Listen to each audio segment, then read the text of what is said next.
నెంబర్లో కట్టారు అంటే అది మా దగ్గర ఉంది డేటా.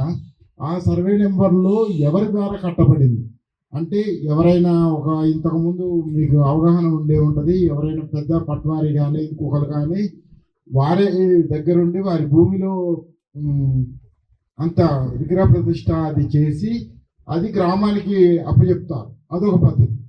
లేదా గ్రామస్తులే ఒక కమిటీగా ఏర్పడి అది గుడి కట్టి దాన్ని గ్రామానికి ఇస్తారు. దాని మీద ఏమంటారు అజమాయిషి మొత్తం ఆ కమిటీ స్వాధీనంలో ఉంటుంది. ఇది రెండు రకాలుగా మన భారతదేశంలో కట్టిన ఏ టెంపుల్ అయినా ఈ రెండు రకాలుగానే ఉంటుంది. అంటే మసీదు చర్చిల గురించి నేను డిస్కస్ చేస్తున్నాను.